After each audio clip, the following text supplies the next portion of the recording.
Na região noroeste do Rio Grande do Sul, o que sustenta a vida nem sempre é visível. Entre flores, árvores e pequenos movimentos quase silenciosos, existe um trabalho constante, delicado, mas essencial.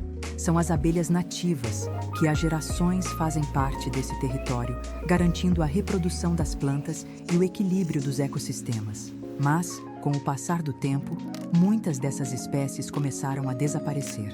E foi a partir dessa preocupação que um grupo de pessoas decidiu fazer diferente. Mais do que criar abelhas, passaram a cuidar delas, aprender com elas e construir juntos uma rede de conservação que hoje se espalha pelo campo, pelas cidades e pelas escolas. E é desse cuidado com a vida que nasce mais um capítulo de Da Terra à Mesa. Tecnologias sociais no sul do Brasil. Episódio 6. Abelhas nativas sem ferrão. Meu nome é Edson Kleins, faço parte de um dos meliponários das tecnologias sociais que o CETAP vem trabalhando. Nós aqui iniciamos o trabalho com as abelhas nativas também a partir de uma ou duas colônias que foram adquiridas de outros meliponicultores. E a partir disso é que a gente foi buscando informações, foi recebendo formação. Hoje nós estamos com pelo menos 3 espécies das abelhas nativas aqui da nossa região, do nosso estado, né? Temos esse foco, né, de trabalhar só com abelhas nativas, distribuídas dentro da nossa propriedade em diferentes formatos de meliponário. Meliponários em partilheira, em palanques individuais, na parede, conforme a gente tem condições aqui quanto família de ir ampliando e organizando essas colônias dentro da nossa unidade de produção. Essa tecnologia ela tem um contexto de replicabilidade. Então hoje o CETAP trabalha junto com os seus projetos a doação de colônias para uma família e essa família tem o compromisso de cuidar dessa espécie, fazer o manejo, recebe o processo de formação, né, e informação e depois ela repassa essa colônia, uma nova colônia a partir da multiplicação dessa, para um outro agricultor, que vai tornar-se um novo meliponário dentro desse campo de atuação. As primeiras abelhas nativas que eu conheci foi a jataí, que já tinha, aqui na região tinha bastante, a jataí, a iraí. Tinha também a esmerina, que eu já via bastante por aí. E através da técnica do CETAP, que levou nós em vários seminários das abelhas sem ferrão, daí fomos cada vez conhecendo novas espécies. E a gente ali foi obtendo cada vez mais conhecimento, né? E além do conhecimento deles, a prática do dia a dia, a gente mexendo nas abelhas, a gente vai adquirindo cada vez mais experiência, né? Quando eu comecei a criar as abelhas sem ferrão, as nativas, eu percebi muito que nas floração da bergamota, da laranjeira, das próprias jabuticaba, pitangueira, as abelhas, todas as variedades de abelhas estão ali na flor. E com isso eu vejo que melhorou também a produção das frutas, né, que deu maior quantidade, maior qualidade, né? E a gente gosta de plantar flor para ficar bonito, mas também para alguma coisa tem serventia, né? Também as abelhas aproveitam alguma coisa de cada tipo de flor, quem sabe é diferente, né? Mas elas têm utilidade, certo? E a gente acha bonito e bom também. Sempre a gente vai olhar aonde que tem mais abelha, qual é a flor que elas gostam, a gente tenta plantar mais aquelas lá, cuidar. Desde de criança eu lembro que diziam que o mel de abelha é um remédio, que é muito bom.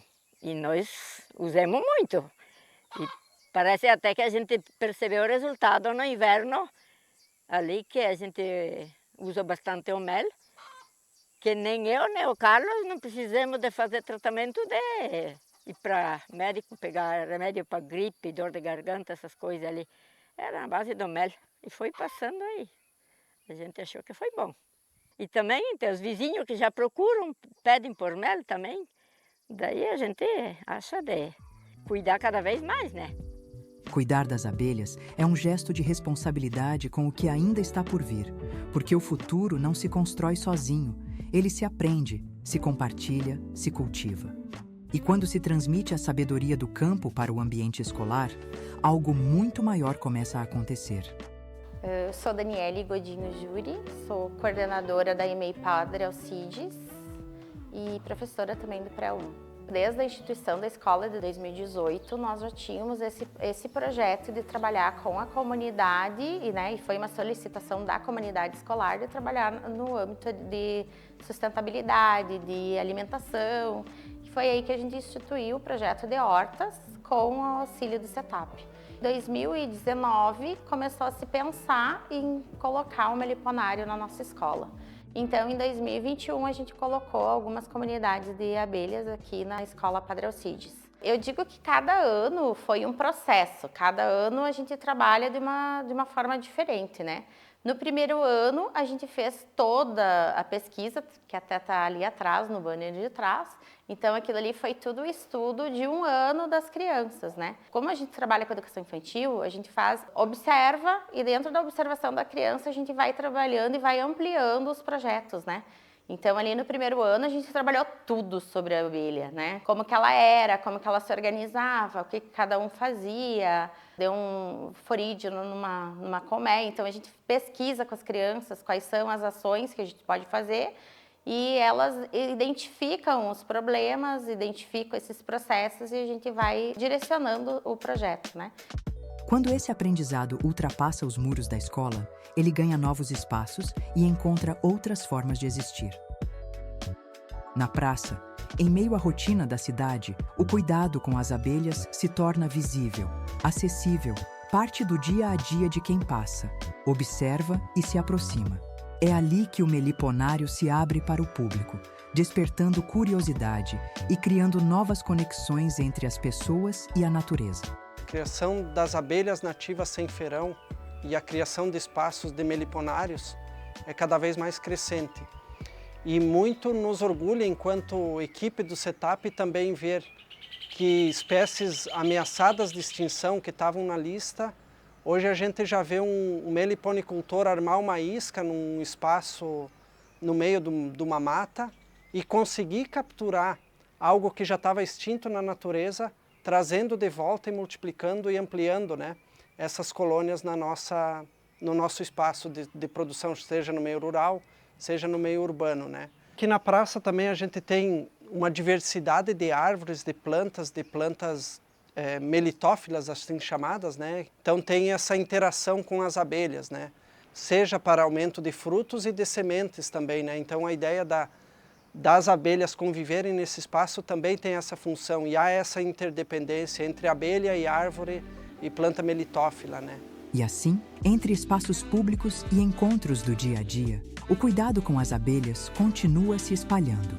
Da praça, seguimos até uma propriedade onde esse cuidado ganha outro ritmo, mais silencioso, mais próximo da terra, mais presente na rotina de quem vive do campo. É ali, na propriedade de Silvano, que o meliponário deixa de ser apenas um ponto de visita e passa a fazer parte da vida. O meu pai, quando era um guri, aí ele dizia, sempre contava que na época o tio dele, ele tinha uma abelha jataí. E ele se inspirou naquela abelha. Ele, quando era um menino, de 7, 8 anos, ele começou a insistir em várias tentativas de tirar. Na época não se tinha conhecimento, muito menos ele, né? Uma criança ainda.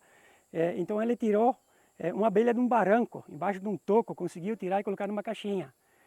E essa abelha ele cultivou lá na casa do meu nono, que era a casa paterna dele, durante muitos anos. E essa abelha, quando o meu nono veio morar com nós, nos últimos anos ele morava junto com nós, com meu pai, com nós, na nossa família, essa abelha veio junto. E ela está aqui na propriedade ainda até hoje. Eu troquei ela 2 vezes de caixa durante esse tempo, mas para ser mais preciso, ela tem mais de 75 anos. Que essa mesma abelha está nessa, vamos dizer, na terceira casinha hoje já, na terceira moradia. Meu nome é Emanuel Bemler Hollenbach, eu sou de São João da Ortiga. A gente tem aqui a agroindústria de mel Viva Flor. A gente está participando do projeto do CETAP, que valoriza as abelhas sem ferrão. Aqui eu tenho na minha propriedade um meliponário demonstrativo aqui, que fica bem na frente da minha agroindústria. Já é conhecido que a abelha apis ela é uma abelha africanizada, né? Então ela tem uma genética mais agressiva. Então a legislação recomenda não ter a criação próxima de cidades, de estradas, de qualquer outro aglomerado urbano. A minha estrutura aqui da família tinha um local para processamento do mel, já tinha as colmeias, já tinha um conhecimento, era só uma questão de dedicação e foco para produzir. Então aqui é a sala de recepção, onde o produto chega direto do campo para aguardar o processo de beneficiamento que fica na outra sala. Dentro da agroindústria, o mel precisa ter um fluxo de processamento. Então ele vai entrar aqui, passar pela sala de extração, o beneficiamento, passar da sala de envase, rotulagem e estocagem. Então a gente vê hoje como um potencial muito positivo o mel da abelha sem ferrão para agregar dentro do nosso portfólio de produtos, né? Nós já participamos de feiras, a gente já tem uma boa aceitação do produto no mercado, temos produtos de qualidade, já fomos premiados em feiras que participamos. É importante ressaltar que para poder viabilizar tudo isso precisa de volume, né? Por isso que o projeto viabiliza isso, porque o fornecimento dessas colmeias faz com que a gente tenha um volume maior e até através de outros produtores também que tragam os produtos para cá, para a gente processar aqui, para viabilizar economicamente essa produção e essa comercialização. Então aqui nós vamos iniciar com a coleta do mel dos enxames de Mandaçaia, aqui na propriedade do Evandro Rutkowski, em Sananduva.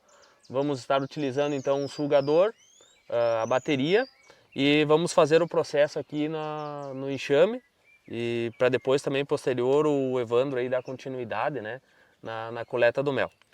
Então nós vamos abrir aqui, o enxame está bem populoso, né, com uma boa reserva de mel, e nós vamos iniciar a sucção do mel. Então aqui, Evandro, a gente pode, tipo, ó, esses potinhos que estão abertos, eu vou ligar ele aqui, né, a gente regula a pressão e coloca aqui e vai sugando, ó. Vai ver que ele vai ir puxando. E o mel está bem concentrado, bem grosso. Aí, ó. Ai, Olhou esse, abre esse aqui. Dá para ir abrindo. Já pode ir abrindo os outros também. Então, olá pessoal, sou Evandro José Rutkowski. Eu tinha acho que de 11 para 12 anos, sonhava assim em lidar com mel, tanto de apis como de abelha sem ferrão, e buscava sempre aprender e tal, para ver se conseguia ter, porque na verdade a gente na agricultura familiar desses anos, pouca gente tinha, né, nos nossos interiores, quem tinha um pouco mais de coragem, e daí comecemos com os jataí amarelo, e depois daí comecemos com um pouco de abelha de ferrão, de 15 para 47, 30 anos de profissão dessas coisas aí, né? As Mandaçaia, no caso, aqui na nossa região não tinha, né? Não tinha. Daí a partir desse projeto aqui que foi feito pelo Setap ali, um convênio com o Banco do Brasil, né? Daí veio esses enxames interessantes, daí na verdade estamos tirando mel aqui a primeira vez, né? A primeira vez desses enxames, mas já achei interessante, porque daí ele é uma espécie diferenciada que eu acredito que vai popular também a região e dá para ver que está dando certo, né? Uhum. Então aqui um pouco do produto então que a gente estava comentando sobre os mel de mirim. Aqui está o resultado, por exemplo, do jataí. A gente comercializa isso aqui, né? O mel de jataí, ó. Então é um produto bem interessante. Esse aqui é a matéria-prima do própolis, né? Dá para manipular com álcool de cereais e com graspa. Daí nós se acostumamos a manipular com graspa, na verdade, a vida inteira. Um conjunto, por exemplo, que as pessoas quisessem fazer, como a gente trabalha de agente de saúde já lá há 25 anos para mais, um remédio muito bom que dá para fazer, que é o melhor remédio que a gente conhece até hoje para gripe, pegar um frasco desse aqui, por exemplo, de mel de jataí, e um meio vidro desse aqui, assim, de própolis, e misturar, fica um xarope assim, tão poderoso, tão potente, que não tem gripe que cura, até a alergia ele acaba diminuindo e com o tempo até vai se sumindo a alergia. E com isso ali ela calma bastante e até vai melhorando as pessoas. Então a importância, eu sempre digo que o remédio, na verdade, ele tá ao redor de nós, né? Falta a gente descobrir e coisa da importância da natureza que se completa, né? a gente buscar as coisas naturais e coisas. Isso é muito importante. Essa tecnologia social ela tem 3 eixos principais. O primeiro, que é no processo de recuperação e conservação de espécies de abelhas nativas. Dentre elas, em especial, as que são nativas aqui do Rio Grande do Sul, com o olhar das espécies mais ameaçadas ou em perigo de extinção. O segundo campo é no campo mais ambiental, da educação ambiental, que é olhar a abelha como um integrante do ambiente e não como algo à parte, onde a gente pode estar executando esse trabalho de educação ambiental junto com famílias agricultoras, com famílias urbanas, mas também junto com escolas, desde a escola infantil até nas universidades, onde esses meliponários estão implementados, e também nas áreas urbanas ou parques, onde eles estão expostos para que a sociedade como um todo conheça essa tecnologia, conheça essas espécies também. E um terceiro foco é mais voltado para a questão da geração de renda a partir dos meliprodutos oriundos do trabalho dessa tecnologia. Comercialização de colônias das diferentes espécies, a extração do mel, é muito saboroso e um potencial medicinal, como também o pólen, o própolis, que vem dessas espécies. Neste episódio, aprendemos que as abelhas sem ferrão fazem muito mais do que produzir mel. Elas conectam pessoas, plantas e territórios, fortalecendo a biodiversidade e inspirando novas formas de convivência com a natureza. Uma pequena ação capaz de gerar grandes transformações.